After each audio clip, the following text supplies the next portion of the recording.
Terima kasih Abang Muasili di Kuching, Sarawak. Salam sejahtera dan salam sehati sejiwa.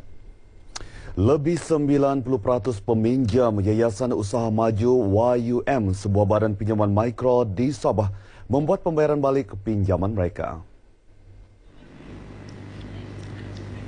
Ketua Menteri Datuk Seri Panglima Haji Musa Haji Aman melahirkan rasa bangga kepada para peminjam yayasan yang majoritinya wanita kerana berhati wajar, bertanggungjawab serta berkeupayaan membayar balik pinjaman mereka walaupun hanya menjalankan perniagaan secara kecil-kecilan. Beliau berucap dalam majlis makan malam YUM di Kota Kinabalu. Menurut Datuk Musa, bayaran balik pinjaman penting bagi membolehkan yayasan menggunakan wang untuk diberikan kepada usahawan lain yang memerlukan bantuan membangunkan perniagaan. Kerajaan negeri katanya akan terus komited memastikan YUM berfungsi dan memainkan peranan melahirkan lebih ramai usahawan wanita berjaya.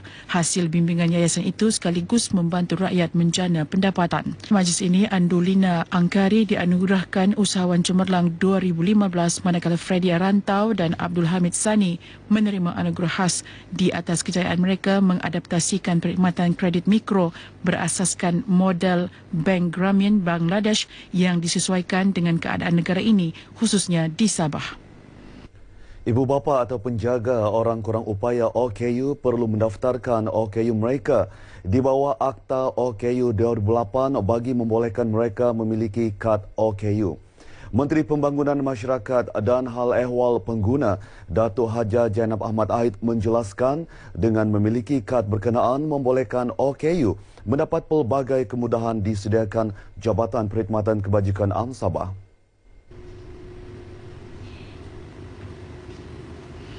Antara kemudahan disediakan latihan kemahiran di Kompleks Pemulihan dan Latihan Kimanis, intervensi pendidikan awal, pemulihan dalam komuniti PDK dan elaun kerja kurang upaya RM300 bagi pekerja OKU sepenuh masa. Selain itu, beberapa kementerian dan jabatan juga turut menyediakan skim bantuan keuangan kepada OKU, antaranya Kementerian Pelajaran. Setakat November tahun ini, terdapat 22,784 OKU berdaftar di negeri ini.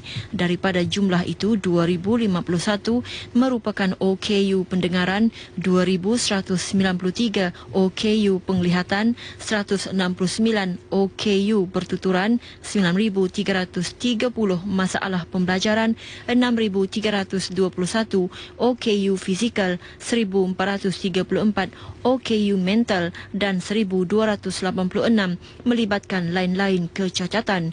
Datuk Jainab berucap merasmikan penutupan forum dan bengkel kebolehan keberkesanan OKU di Kota Kinabalu. Seramai 150 OKU menyertai forum sehari ini. Berkat kesetiaan dan perpaduan semua ahli UMNO Sabah, Parti Tunjang Kepimpinan Negara itu terus kuat berdepan pelbagai cabaran. UMNO yang mula bertapak di Sabah pada tahun 1991 terus kekal menjadi pilihan rakyat negeri ini. Perkara tersebut diakui veteran UMNO Tun Dr. Haji Sakaran Haji Dandai yang merupakan pemimpin Sabah yang pertama menjawat jawatan pengurusi perhubungan UMNO negeri pada tahun 1994. Ketika berkongsi pengalaman berharga dengan RTM di pejabatnya di Kota Kinabalu, Tun Sekaran menyatakan usaha mengekalkan kesetiaan ahli dan menempuhi pelbagai cabaran isu-isu yang melanda parti pada masa kini memerlukan sokongan tidak berbelah bagi ahli. Beliau menyifatkan setiap cabaran merupakan proses pembelajaran yang perlu dilalui bagi mematangkan pemimpin dan ahli di semua peringkat. Apabila ada kesusahan itu, memang ada kejayaan. Jadi siapa juga yang ada kejayaan sekarang ini, baik dalam politik, baik dalam agama, baik dalam ekonomi, maka orang itu dah berjaya. Jadi itu jadi contoh sama kita. Susah payah jangan takutkan susah payah itu.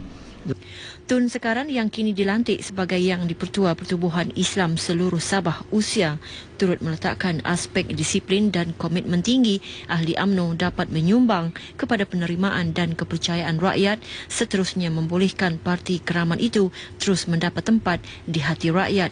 Beliau juga tidak menafikan cabaran masa lalu, kini dan masa depan mempunyai perbezaannya yang tersendiri, dan perlu ditangani secara bijak sesuai masa dan keadaan.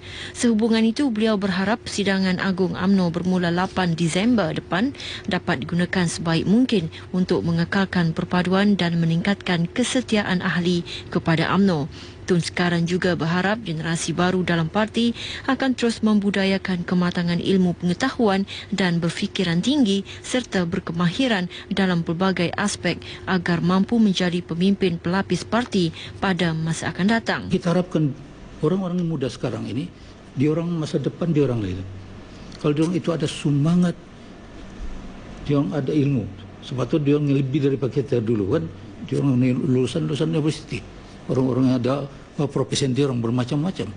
Sepatutnya itu insya-Allah taala kalau dia orang itu kasih sayanglah kepada negara kita, bangsa kita, agama kita kan, dan generasi akan datang.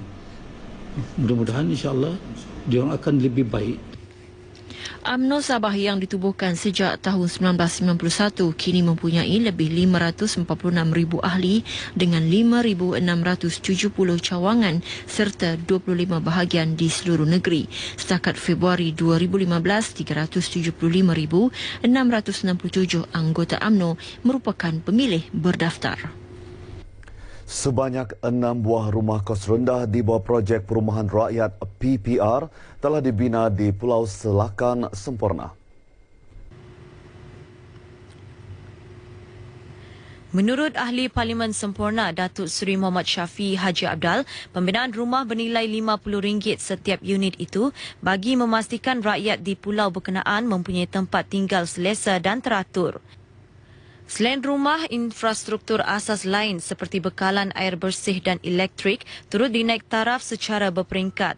Beliau ditemui pemberita RTM selepas majlis penyerahan kunci rumah kepada para penerima rumah PPR di Pulau Selakan Semporna. Datuk Syafi juga berkata selain penduduk di pulau itu, keperluan dan permasalahan penduduk di pulau-pulau berhampiran juga tidak dipinggirkan agar mereka dapat bersama-sama menikmati kemudahan disediakan kerajaan.